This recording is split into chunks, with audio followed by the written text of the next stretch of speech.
Ayan, napakasarap pong umawit sa presensya ng Panginoon. Amen po ba? Sa inyo naranasan ang presensya ng Panginoon. Amen. Tunay nga na tayo pinagpala, tayo pinaburan. Amen? Sino sa inyo ang sasambit ng amen? Ikaw ay pinagpala. Ikaw ay pinaburan. Ikaw ay pinagaling na ng Panginoon. Amen? Sapagkat ang sabi ng Panginoon, ang lahat ng kanyang mga pangako ay yes and amen. Amen po ba? Tayo po, sabi, bagamat tayo mahirap, pero tayo po ay naging mayaman. Dahil sa karukhaan ng Panginoong Jesucristo, maging mayaman siya, siya'y naging dukha para tayo po ay yumaman. Amen po ba? At napakasarap pong aminan yung mga pangako ng Panginoon. Habang tayo po'y umaamin, nangyayari at nagaganap ang pangako ng Diyos sa buhay po ng bawat isa sa atin kasi tayo po'y naniniwala sa lahat ng pangako ng Diyos. Amen. Tunay nga na napakagandang pag-aralan yung kanyang ginawa sa buhay po ng bawat isa sa atin. At tunay nga na ang bawat isa ay patuloy nating batiin. Batiin po natin ang bawat isa. Ano? You are blessed and highly favored. Ano? Charito. Ayan. Charito. Tapos pinaburan dahil sa natapos na kapag sinasabi po natin we are charito, ipinapahayag natin ay ito po ay isa sa pangako ng Diyos. In Christ, we are blessed and highly favored. Okay. Sa umagang ito, sa mga nanonood sa live stream, salamat po sapagkat kasama namin kayo sa pagsamba at pagpupuri sa Panginoon at sa pakikinig ng salita ng Diyos.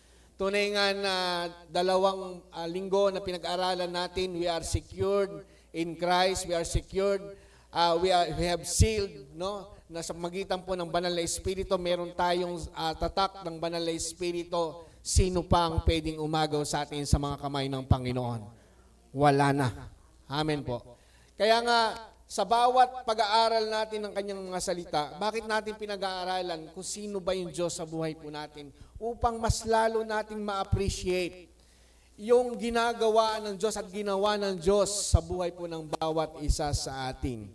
At na karapat-dapat lang po siyang purihin, karapat-dapat lang po siyang sambahin. Sabi niya, Diyos, ang katulad ko'y minahal mo. No?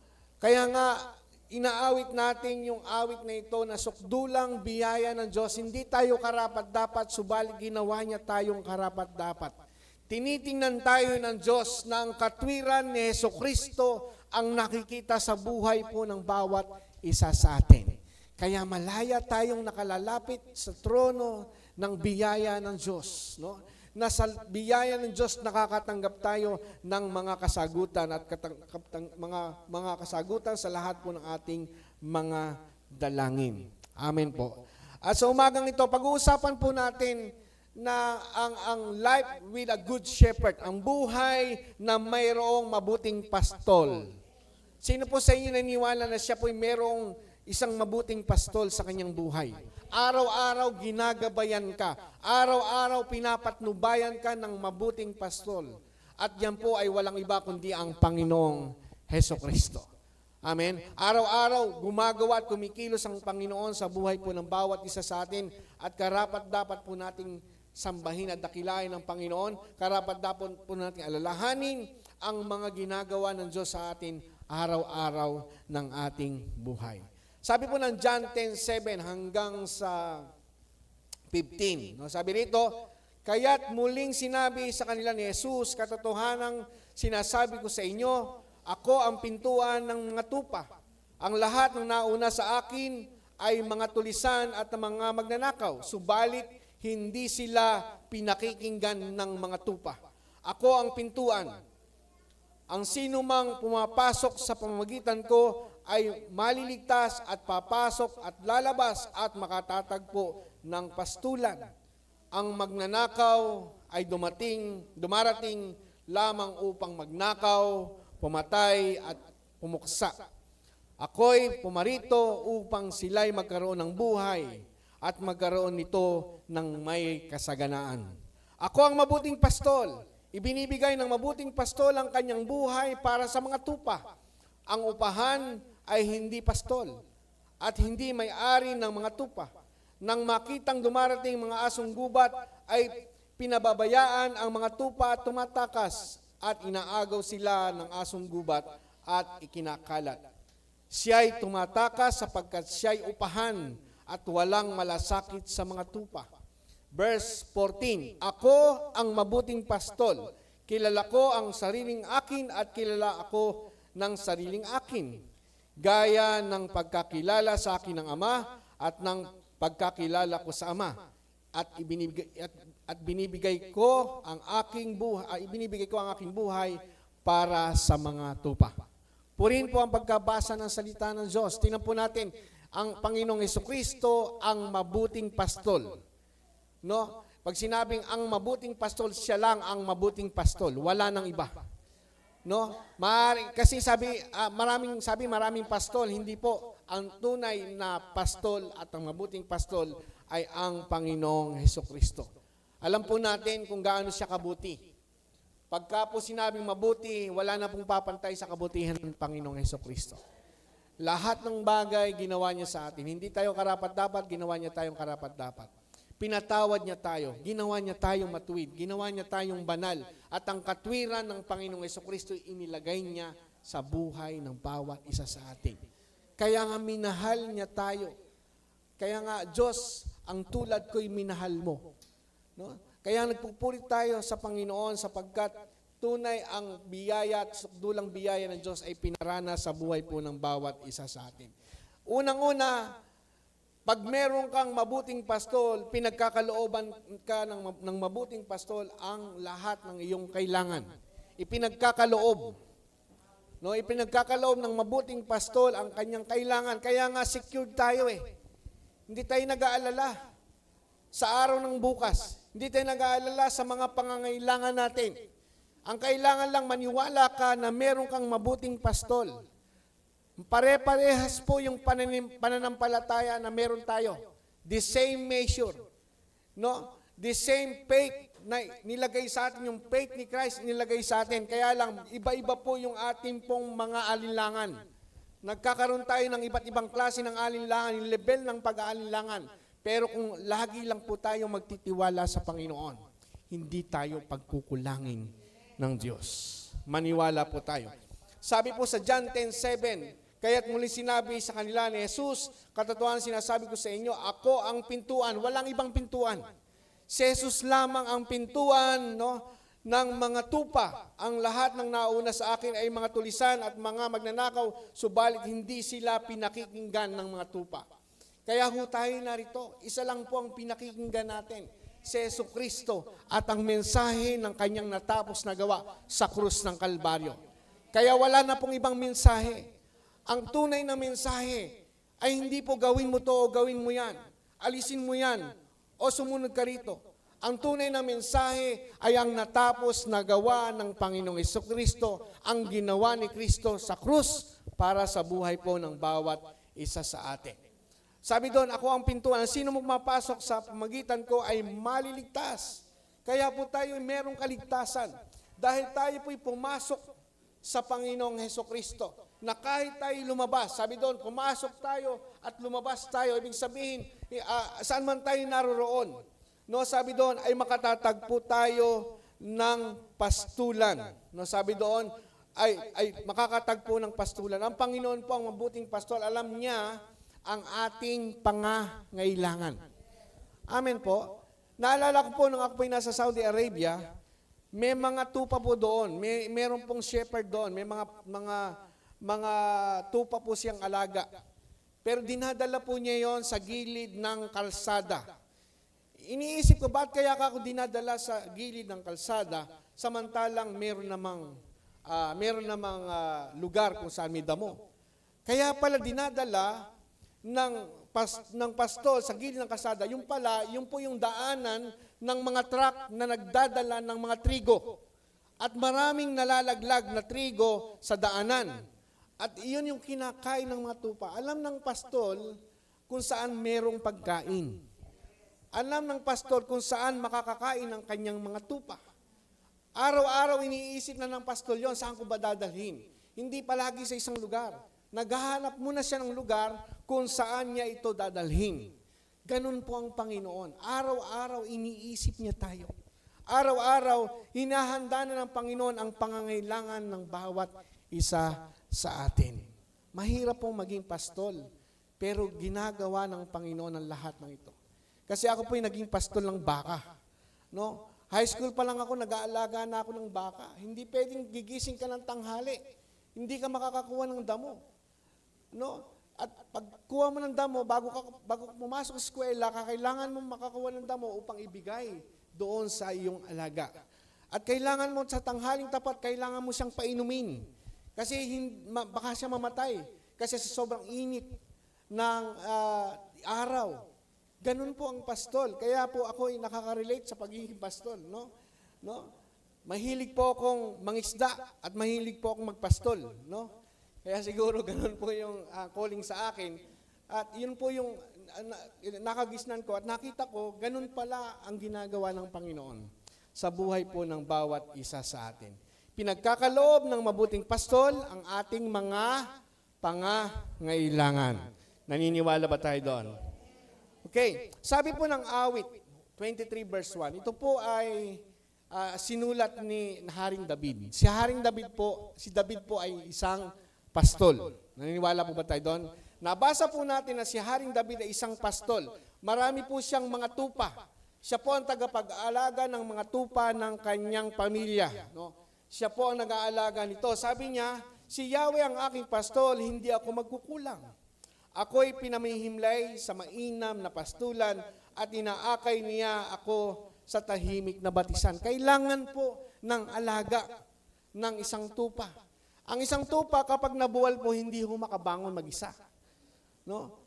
Hindi ho nakakabangon mag-isa. Nakakita po ako noon kapag tinatanggalan ng balahibo. Yung pong nagtatanggal ng balahibo, pabaliktarin lang yung tupa eh. Hindi nagagalaw. Hindi nagagalaw at yun po ay natatanggalan na niya ng balahibo. Ganun pala ang tupa. No?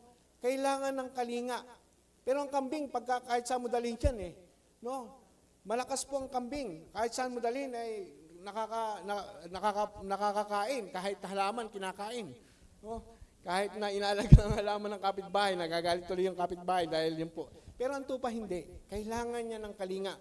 At dyan po tayo inilarawan ng Diyos. Kasi hindi natin kayang mag-isa.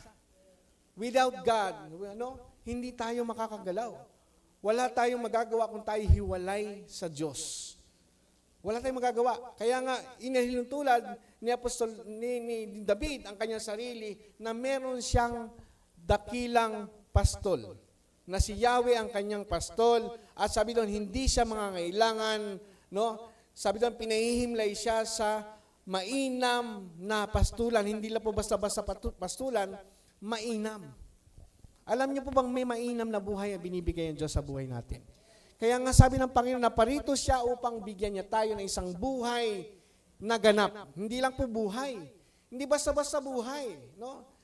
Sabi doon, buhay na ganap, husto, kumpleto, walang kulang ang ibinigay po sa atin ng Panginoon. Inaakay niya ako sa tahimik na batisan. Bakit kaya? Kasi hindi iinom ang tupa sa isang magulong tubig.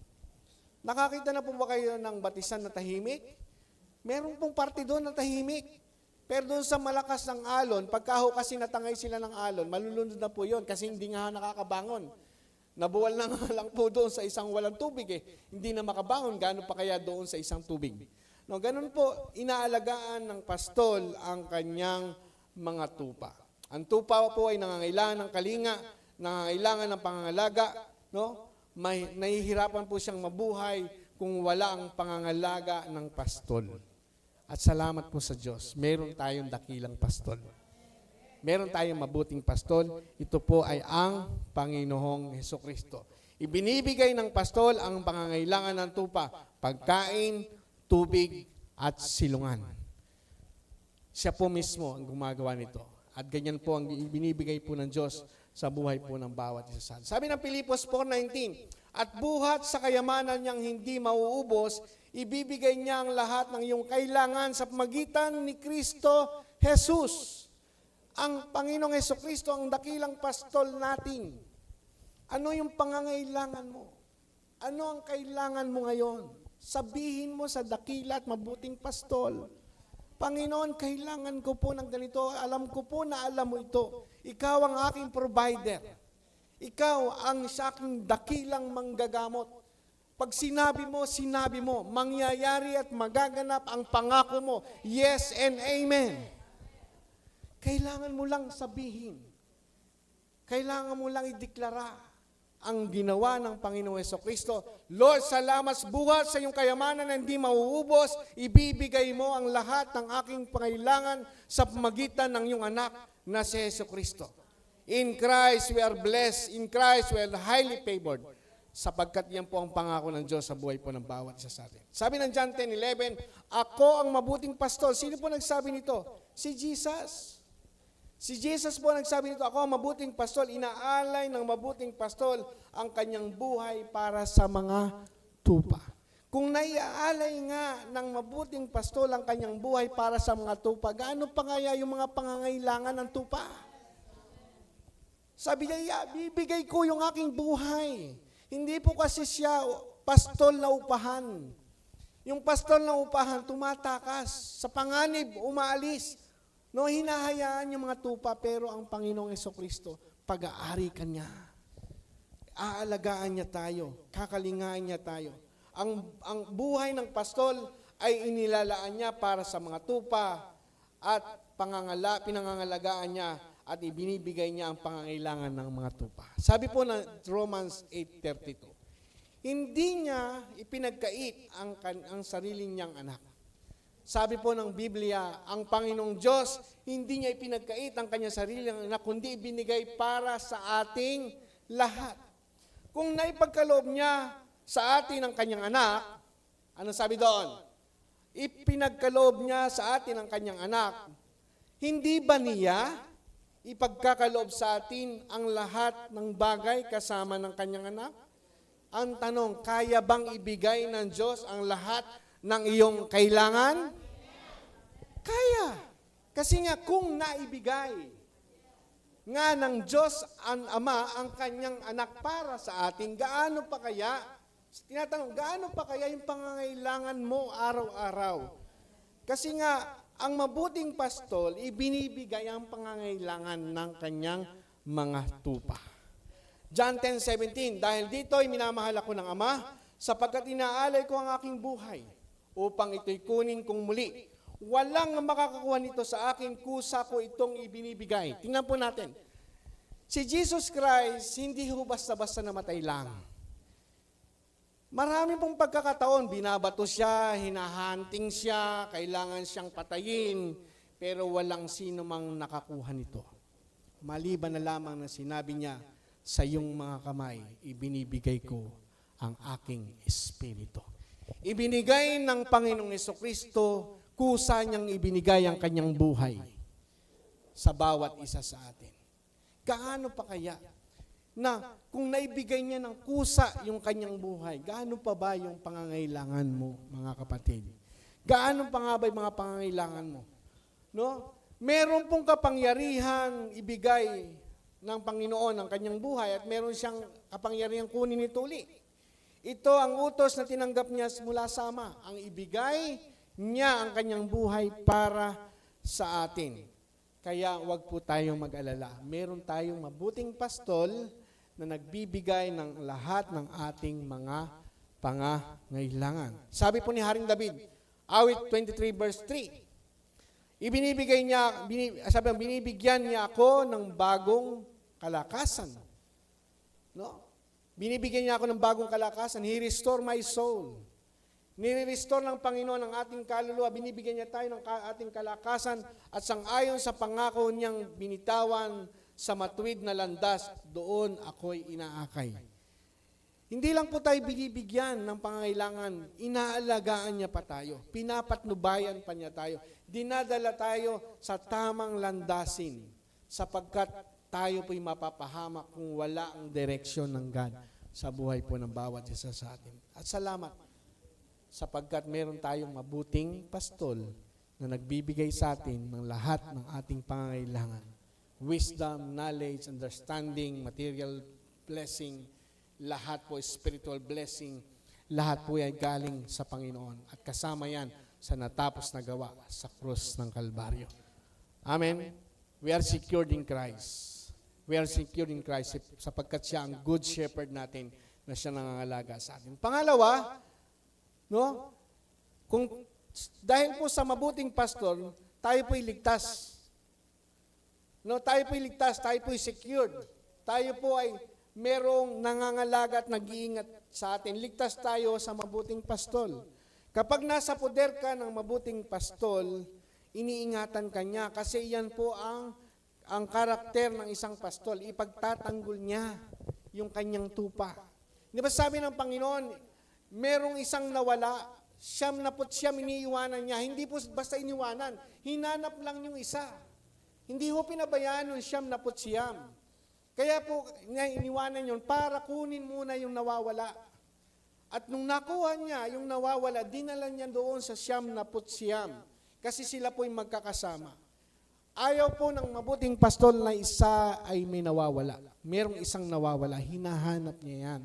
Kaya merong mga kapatid tayong nawawala, hinahanap yan ng Diyos. Siya mismo ang kumikilos, minsan ginagamit tayo. Kumusta natin yung ating mga kapatid? Kapatid, parang matagal ka na hindi namin nakakasama, namimiss ka na namin. Hindi po, tayo po yung ginagamit ng Diyos. No? Ang Panginoon, hinahanap niya ang mga tupan niya. Kaya nga, iniingatan niya to, inililigtas niya tayo. Sabi po ng John 10:27, nakikinig sa akin ang aking mga tupa, nakikilala ko sila at sumusunod sila sa akin. Binibigyan ko sila ng buhay na walang hanggan. Kailan may di sila mapapahamak, hindi sila maagaw sa akin ninuman. Hello? Hindi ka maagaw. Kahit sino. Kahit sino. You are secured in Christ. Amen? Huwag tayong mag-alala, natulog tayo na baka saan kaya ako, pag namatay kaya ako, saan kaya ako pupunta? Sure yun, pupunta ka sa langit. Kasi si Kristo ang nagbayad ng buhay mo. At yung binayad sa iyo ni Kristo, hindi po down payment, fully paid po yung ginawa ni Kristo sa krus ng Kalbaryo. Kaya ligtas ka. Sa mabuting pastol, ligtas ka. Walang sino man ang pwedeng umagaw sa atin. Ligtas tayo sa kamay ng mabuting pastol. No? Sabi doon, walang mapapahamak. Hindi sila maagaw sa akin ninuman. Ang aking Ama ang nagbigay sa kanila sa akin. Ibinigay tayo ng Diyos sa Panginoong Hesukristo. Ay lalong dakila at hindi sila maagaw ninuman sa aking Ama. Nag-iingat. Natandaan po natin, dalawang kamay nag-iingat sa atin. Kamay ng anak at kamay ng ama. Pag-ibig ng anak at pag-ibig ng ama. Sino pa makakaagaw? Wala. Pero gumagawa pa rin ang kaaway. No? Hindi naman natin binabaliwala ang ginagawa ng kaaway. Pero, naniniwala tayo na hindi siya magtatagumpay. Sapagkat napagtagumpayan na ni Kristo sa krus ng Kalbaryo, pinagtagumpay niya na tayo sa krus ng Kalbaryo. Sabi ng John 10:10 na magnanakaw ay dumarating lamang upang magnakaw, pumatay, at pumuksa. Yan po ang gawa ng dyablo. Pinapatay niya. Ninanakaw niya ang kaligayahan ng isang anak ng Diyos. Pinapatay niya ang pag-ibig ng anak ng Diyos sa isang ng paniniwala ng isang tunay na anak ng Diyos sa Ama. Kaya napakarami pong mga bulaang propetang dumarating. No, nagkakagulo na. Marami nagsasabi, ganito, may mga pastol daw. Tapos pinabubulaan na, binabaligtad, sinisira ang salita ng Diyos. Yan po yung mga anti-Kristo. Kaya nga po, nagsisika po ang gospel bearer ministry na maturuan tayo sa pagtuturo ng biyaya ng Diyos. Kasi my people perish because of lack of knowledge. Pag hindi ho tayo nagpaturo sa salita ng Diyos, maliligaw po tayo. Bakit maraming naililigaw? Bakit yung may-ari ng Big Bro, maraming tagasunod? Sinisira nila yung Bible. Binabago nila. Binabago nila yung sinasabi ng salita ng Diyos. Isang panunuya ang ginagawa nila sa salita ng Diyos. Bakit maraming naniniwala? Kasi marami ang hindi alam ang katotohanan. Kapag nalaman nila ang katotohanan na siyang magpapalaya sa kanila. Okay. Ayan. Pumatay, magnakaw at pumuksa. Pero, ang sabi ng Panginoon, ako'y naparito upang bigyan, sabi doon, ako'y naparito upang sila'y magkaroon ng buhay at ang magkaroon nito ng may kasaganaan. Isang buhay na ganap at kasiyasiya. Isang buhay na ganap at kasiyasiya ang binibigay sa atin ng Diyos. Amen po. Sa bawat gawa ng kaaway sa buhay natin, may Diyos na nag-iingat sa atin. No weapon forms against us will prosper. Maniwala po tayo, anumang gawa ng dyablo, walang pwedeng tumalo sa kapangyarihan ng Diyos na may hawak ng ating mga buhay. Amen? Hindi siya papayag na hindi mo maranasan ang isang buhay na kumpleto. Hindi papayag ang Panginoon kasi naparito siya upang bigyan niya tayo ng isang buhay na ganap at kasiyasiya. Hindi po siya papayag na meron kang kulang. Hindi po tayo kulang-kulang. Tayo po'y kompleto. Tayo po'y pinagpala, tayo po'y pinabura ng Diyos. Amen po? Sabi ng awit 23 verse 4, kahit na ang daan nito'y tumahak sa karimlan, hindi ako matatakot. Sabi ni Haring David, hindi ako matatakot pagkat ikaw ay aking kaagapay. Ang tugod mo at pamalo ang gabay ko at sanggalang. Handa niya po niya tayong ipagtanggol. Ang tunay na tagapagtanggol ay hindi si tanggol. Ang tunay nating tagapagtanggol ay si Jesucristo. Amen po ba? Na araw-araw iniingatan niya tayo, araw-araw pinapatnubayan niya tayo. Siya po yung mabuting pastol. Meron siyang pamalo, meron siyang tungkod, hindi para parusahan ng tupa. Yan yung ginagamit ng pastol sa matitigas ang ulong tupa. Hinahataw. Hindi po. Ang tungkod ay ginagamit para proteksyon ng tupa. Para ipagtanggol ang tupa. Amen. Marami pong gano'n, nagsasabi, kaya meron tayong mabuting pastor, pero pag makulit ka, hatawin ka ng Diyos. Hindi po gano'n ang Diyos. Hindi na po galit ang Diyos sa atin. Dahil naglubag na ang loob ng Diyos. Nung ginawa ni Kristo sa krus ng Kalbaryo, naglubag na ang loob ng Diyos sa atin. Kasi mahal na mahal tayo ng Diyos. Amen po ba? Awit 118 verse 6. Kung itong si Yahweh ang aking kasama at laging kapiling, walang pagkatakot sa aking darating. Huwag tayong matakot. Kasama natin ang Diyos. Dumaan man tayo sa apoy, hindi tayo masusunog. Dumaan man tayo sa ilog, hindi tayo malulunod. Ang ibig sabihin, tayo po'y protektado ng kapangyarihan ng Diyos. Tayo po'y secured in Christ.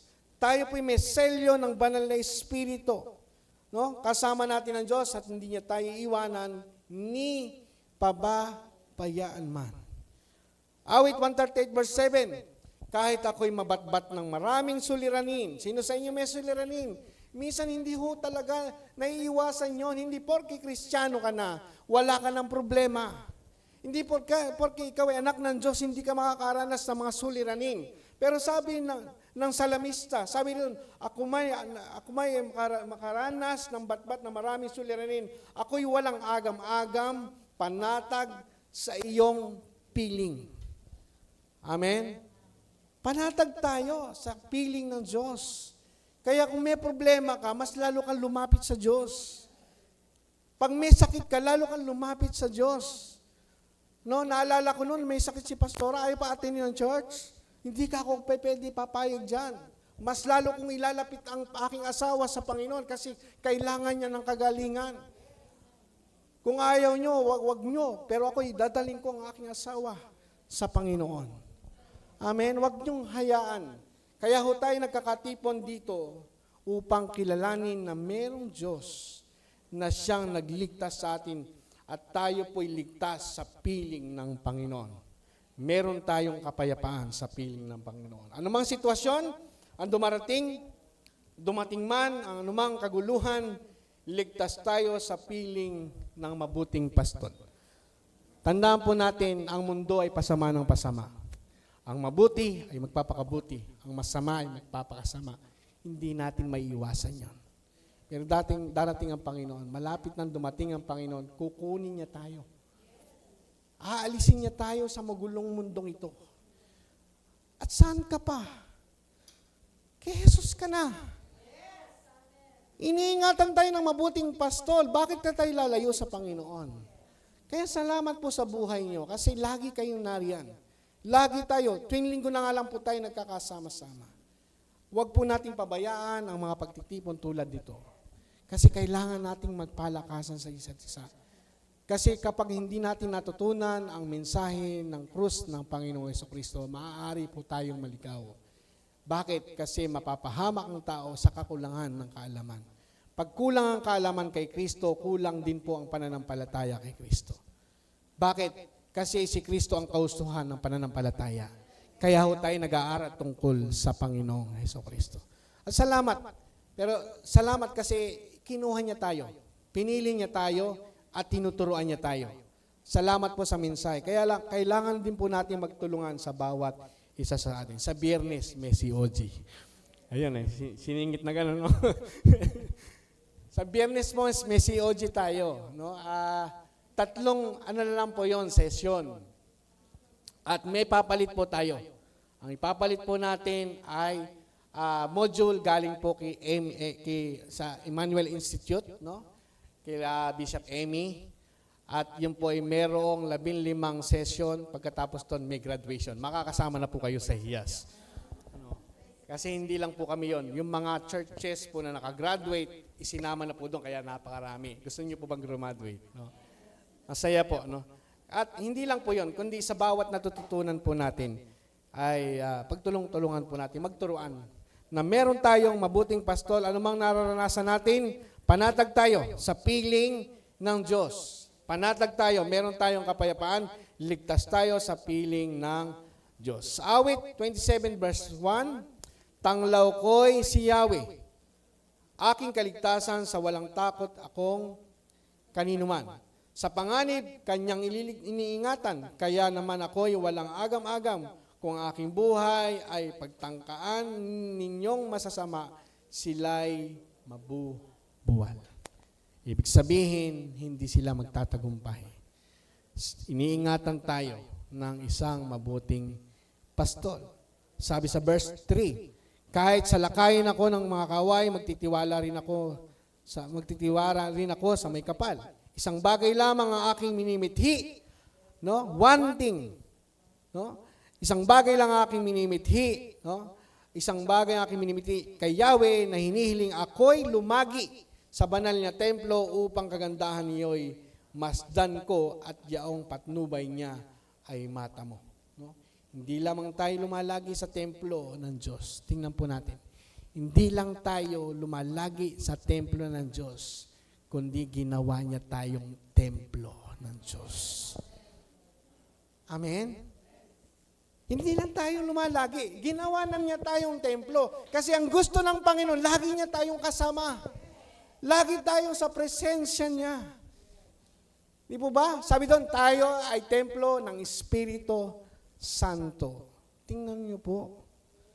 Kung hindi ka karapat-dapat sa Diyos, gagawin ka ba niyang templo? Karapat-dapat ka sa Diyos kasi ginawa ka niyang karapat-dapat. Kaya wag mong maliitin ang iyong sarili. Anak ka ng Diyos, pinagpala ka ng Diyos, templo ka ng Espiritu Santo. Kung templo ka, magigiba ba niya ang templo ng Diyos? Walang sino mang pwedeng gumawa ng templo ng Diyos. Amen po? Ligtas tayo sa mabuting pastol. Pangatlo, kilala tayo ng mabuting pastol. Alam ng Panginoon, bilangan ng Panginoon yung buhok natin eh. No, kahit minsan nalulugas yung buhok natin, nalaglaging dalawa, alam ng Diyos na may nagkukulang, pero bilang ng Diyos. Ibig sabihin po ng bilang ng Diyos, kilala ka ng Diyos.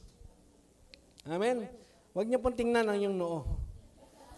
Sabi sa John 10:14-15, ako ang mabuting pastol, kung paano nakikilala ako ng Ama, ay siya nakikilala ko, siya ay nakikilala ko. Gayon din naman, nakikilala ko ang aking mga tupa. Sino po yung mga tupa ng Diyos? Amen. Tayo po yon. Ako namay nakikilala nila. Sino nakakakilala sa Panginoon? Tayo nakakakilala sa Panginoon kasi una siyang kumilala sa atin. Right? Kaya tayo natututong umibig sapagkat ang Diyos ang unang umibig sa atin. Kaya tayo nagkaroon ng paniniwala at pananampalataya sa Panginoon sa Kristo, inilagay ng Diyos ang pananampalataya sa atin para makilala natin siya. Di ba sabi po ni Jesus, malibang ipagkaloob sa iyo ng Ama, ang pagpapahayag mo na ako ang Mesaya, hindi mo maunawaan yan. Ipinahayag ng Diyos sa atin. Kaya salamat, puro pasasalamat na lamang ang binibigay natin sa Panginoon. Nakikilala tayo ng Panginoon at inaalay ko ang aking buhay para sa Kanya. Kilala ng Panginoon ang Kanyang anak.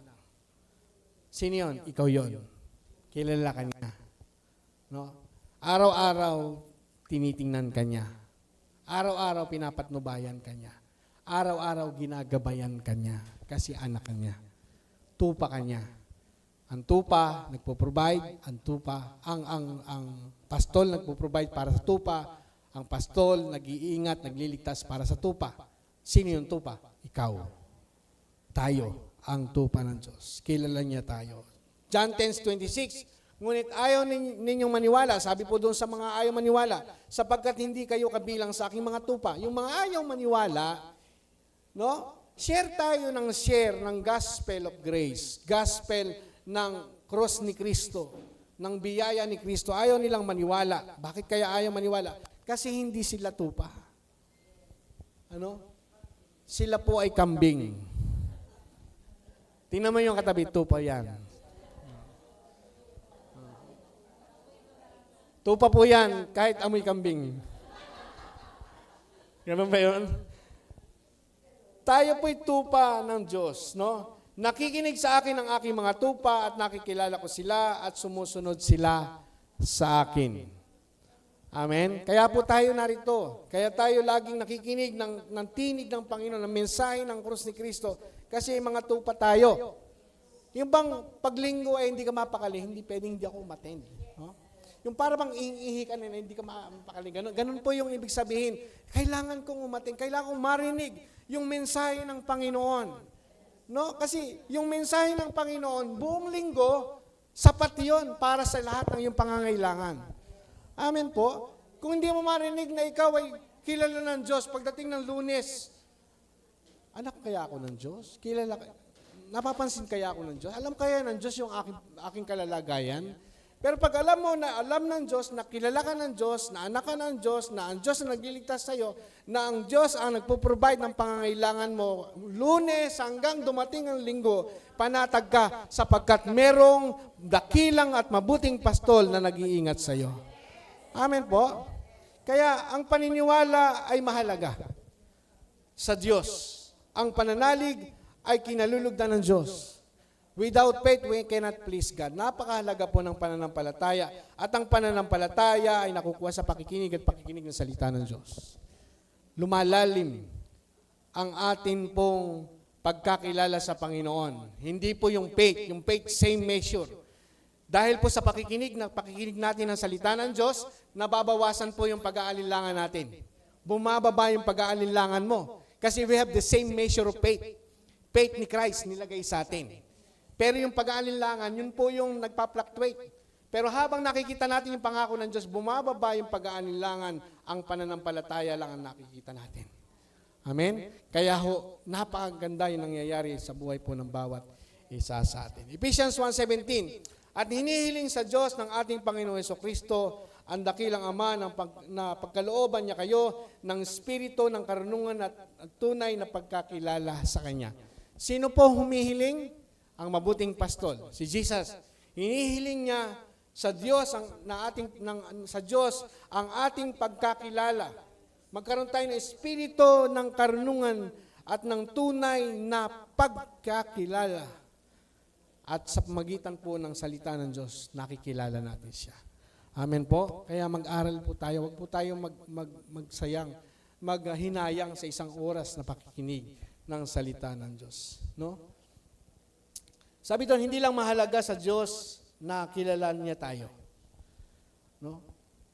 Nais din niya na makikilala natin siya ng lubusan. Kasi sa Diyos, kilala naman niya tayo eh. Kahit anong mangyari, kung sino tayo, ano yung nangyayari sa atin, alam ng Diyos yun eh. Pero mahalaga sa Diyos na kinikilala natin siya. Pinasasalamatan natin siya. Ina-appreciate natin yung kanyang ginawa doon sa krus ng Kalbaryo.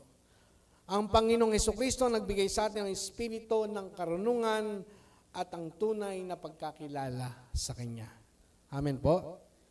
Kasi nais po niya na makilala natin siya ng lubusan. Ephesians 1:4, at sa ating ang pakikipag-isang ito, hinirang na niya tayo bago pa nilikha ang sanlibutan upang maging banal, upang maging banal at walang kapintasan sa harapan niya.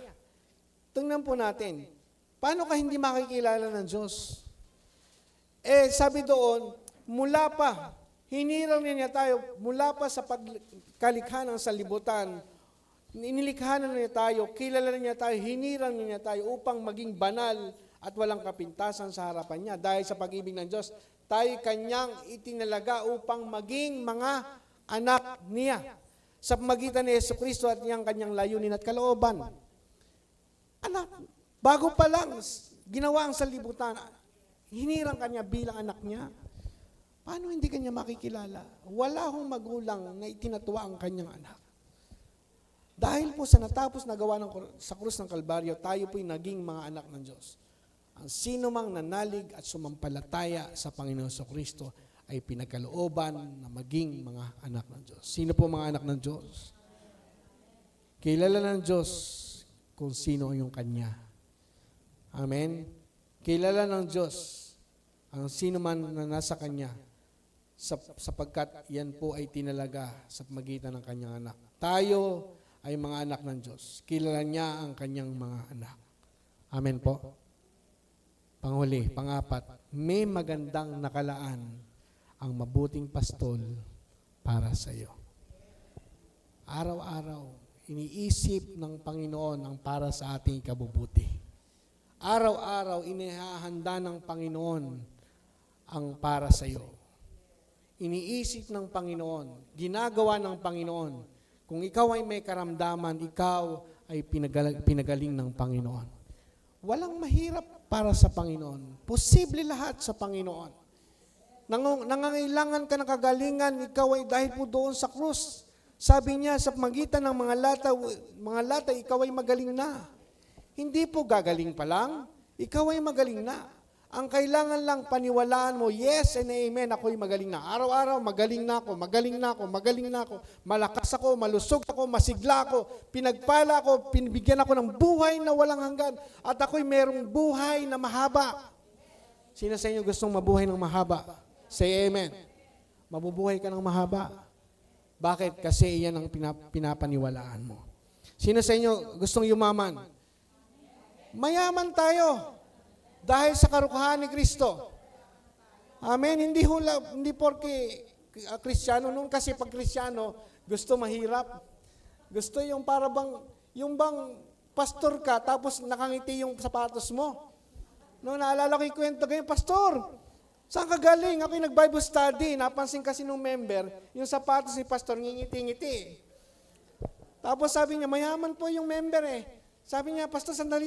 Binuksan po yung trunk doon sa harapan ng sasakyan. Kinuha yung isang bundle na pera, nakatali sa goma. Kinuha yung goma. Ibinigay, pastor, ito po yung goma, talian mo yung sapatos mo. Hindi po, ang buhay kay Kristo ay masayang tunay. Ang buhay kay Kristo ay pabuti ng pabuti, paunlad ng paunlad, paginawa. Amen po? Kasi nga po, minsan, ganun po yung konsepto ng buhay ng mga tao noong unang panahon. Pero ngayon, nakita po natin, kasama pala yun. Siya'y nagpakarukha dahil sa kanyang karukhaan upang tayo po yumaman. Hindi lang po spiritual yun. Kasi nga yung paghihirap ni Kristo sa krus, hindi naman spiritual yun eh. Tiniis niya yun. Pinanganak siya sa sabsaban. Karukhaan po ba yon? Yung napakaraming pwedeng panganakan, sa sabsaban pa pinanganak. No, sa Pasko lang po maganda yung sabsaban. Pero sa realidad, mabaho po yung pong sabsaban. Wala siyang matuluyan. Sabi niya, ang aso ay may lungga, ang ibon ay mayroong pugad, ngunit ang anak ng tao ay walang matuluyan. Dahil sa kanyang karukhaan, ginawa niya yon upang tayo po ay yumaman. Okay? May nakahandang magandang bagay para sa iyo. May magandang nakalaan ang mabuting pastol para sa iyo. Maniwala ka. Sabi mo sa iyong katabi, may magandang nakalaan ang mabuting pastol para sa iyo. Okay, awit 23 verse 5. Sa harapan ng lingkod mo, ikaw ay may handang dulang. Ano po ibig sabihin nito? Ito ay iyong ginagawang nakikita ng mga kaaway. Yung bang nakikipag-battle ka pa lang, meron ng handaan. No? Handaan ng katagumpayan. Ibig sabihin, may victory tayo. In Christ, we have victory. No? Meron tayong katagumpayan. Meron tayong pagsasaya. Meron tayong handaan sapagkat tayo po ay merong inilaan ng Diyos sa buhay po ng bawat sa atin. Nalulugod ka sa aking ulo, ako ay langisan, at pati ang mga saro ko ay iyong pinapaapaw. Simbolo po ito ng katagumpayan. Nagkaroon ng handaan.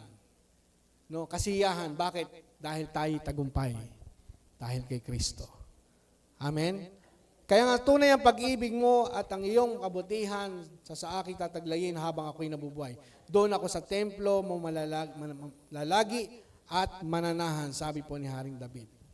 Tunay po na tayo po ay merong nakahandang mabuting bagay para sa buhay po ng bawat isa sa atin. Amen po ba? Sabi po ng 2 Corinthians 1:20, sapagkat siya ang katuparan ng lahat ng pangako ng Diyos. Sino po ang katuparan ng pangako ng Diyos? Si Kristo. Lahat ng katuparan ng pangako ng Diyos natapos doon sa krus ng Kalbaryo. Lahat po yon. Yung pong kaligtasan, kapatawaran, katubusan, katwiran, kabanalan, ibinigay niya sa atin dahil sa krus ng Kalbaryo. Kagalingan, kaunlaran ng buhay, lahat yon ibinigay ng Diyos sa atin. No? Dahil sa Kanya, nakasasagot tayo ng yes and amen sa kaluwalhatian ng Diyos. Sasambit ng amen sa iyong mga pangako. Di ba? Inawit natin kanina. Sumasambit tayo ng amen sa lahat ng pangako ng Diyos sapagkat sa lahat ng pangako ng Diyos, yes and amen. Sino sa inyo pinagtagumpay ng Panginoon? Amen. Kaya ka umaamin kasi totoo yon. Tagumpay ka. Sino sa inyo pinagaling ng Panginoon? Bakit? Kasi totoo yun. Sa magitan ng mga latay, magaling ka na. Biyan po yun. Yung bang minararamdaman ka pa, naniniwala kang magaling ka na, pero minararamdaman ka pa. Bakit? Kasi yun po yung doubt, yung nararamdaman mo. Pero kapag lagi mo sinasabi, magaling na ako, magaling na ako, magaling na ako, yung immune system mo lumalakas. Meron tayong normal na immune system na ito po'y tumutulong para tayo gumaling. Amen? Sino po sa inyo minsan ganun ginagawa? Naniniwala na siya magaling na.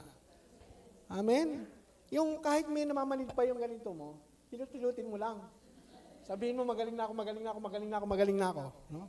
Di ba? Lagi yung sinasabi sa akin yun. Sabi ko, magaling ka na. Ang Diyos po ang nagpatibay sa amin at sa iyo, sa inyo sa pamagitan ng pakikipag-isa kay Kristo at siya rin ang humirang sa amin.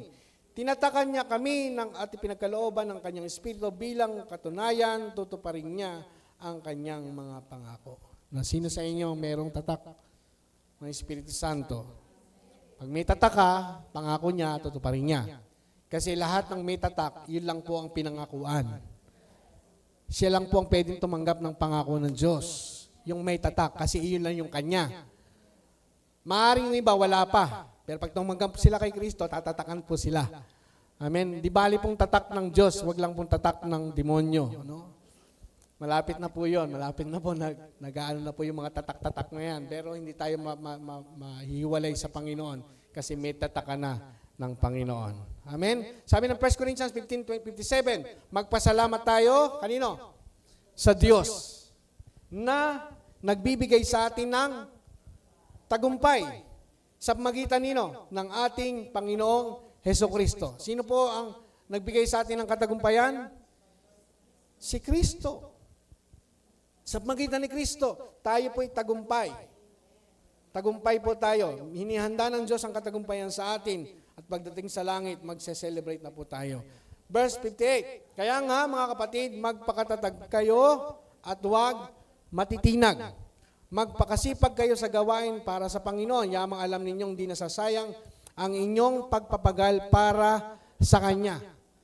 Meron pong reward. Sino sa inyo naniniwalang may reward? Totoo po yun, si Kristo'y sapat na bilang reward. Pero hindi ho pinabaliwala ng Diyos yung ating pagpapagal. Meron pong crown. Hindi lang Miss Universe, no? Hindi lang Miss World, no? May crown of glory, crown of righteousness, at pahalagahan niya ng Diyos. Huwag kayong mag-alala, wala namang inggitan sa langit. Bakit siya meron? Pero mas maganda meron. Ha? Pero hindi naman po, wala naman po inggitan doon, pero puro kasiyahan po dahil ikaw ay nagkaroon ng award. Amen. Sino po sa inyo gusto ng award? No? Yung sino sa inyo malagay sa tarpaulin, cum laude, summa cum laude. Para ngayon, mapakarami ng cum laude, summa cum laude. Ano? Pero yun po ay kagalakan sa mga nakakuha ng award. Gaano pa kaya yung award sa langit? 2 Corinthians 4:17, ang bahagya, sabi ng Apostol Pablo, ang bahagya at panandaliang kapighatiang dinaranas ko ngayon. Nakakaranas po ba tayo ng kapighatian? Nakakaranas po ba tayo ng mga suliranin? Sabi, bahagya at panandaliang dinadaras ko ngayon ay magbubunga ng kaligayahang walang hanggan at walang katulad. Yung bahagya, matatapos din yan. Bahagya nga lang eh. Tapos hindi may kukumpara sa walang hanggang, kaligayahang walang hanggang katulad. Walang hanggan na, wala pang katulad. Kay Kristo, walang hanggan at walang katulad ng kaligayahan. Kaya nga, ang paningin namin ay nakapako sa mga bagay na di nakikita, hindi sa nakikita. Sa mga panandalian lamang ang mga bagay na nakikita, ngunit walang hanggan ang mga bagay na di nakikita. Amen po? Sino po sa inyo ang naniniwalang meron tayong mabuting pastol? Nakita niyo po ba niyo siya? Hindi mo nakikita, pero naniniwala ka na merong mabuting pastol na kumikilos sa buhay mo. Amen po ba? Ano po ang life application? Pinagkakaloob ng mabuting pastol ang ating kailangan. Ano kailangan? Huwag mag-alala sa mga pangangailangan. Ang Diyos ang bahala sa lahat ng iyong pangangailangan. Buhat sa kayamanan ng Diyos na hindi mauubos. Nauubos mo ba? Hindi. Ibibigay niya ang lahat ng iyong kailangan. Pangalawa, ligtas tayo sa mabuting pastol. Hindi kanya iiwanan. Maniwala ka, hindi kanya iiwanan, ni pababayaan man. Iniingatan tayo ng Diyos araw-araw. Maging sa pagtulog, maging sa paggising. Iniingatan tayo ng Panginoon. Salamat po sa Diyos sapagkat tayo po'y gumigising araw-araw. Amen. Sino po sa inyo lagi nagpapasalamat sa umaga? Salamat po at ako'y nagising. Kasi mahirap po yung walang gising. Tatanggap po siya ng damit na may biyak sa likod. Pangatlo, kilala tayo ng mabuting pastol. Ang kanyang anak, hinding-hindi niya tayo itataboy. Tayo mga anak ng Diyos, siyempre kilala niya tayo, siyempre hindi niya tayo itataboy kasi anak ka ng Diyos. Pangapat, may magandang nakalaan ang mabuting pastol para sa iyo. Isang buhay na ganap ang inalaan ng mabuting pastol sa buhay mo. Sino sa inyo naniniwala doon? Amen? A big idea Ang buhay na merong pastol ay pinagpala, ligtas, tinanggap, at may magandang nakalaan para sa iyo. Palakpakan po natin ang Panginoon. Okay, tayo po ay manalangin. Maaaring ang bawat isa sa inyo ay may mga kahilingan, may mga dalangin, merong nais sabihin sa Diyos. Pero dapat po muna natin siyang kilalanin sa buhay po natin. Sige, tayo po tumayo. Awitin po natin yung chorus ng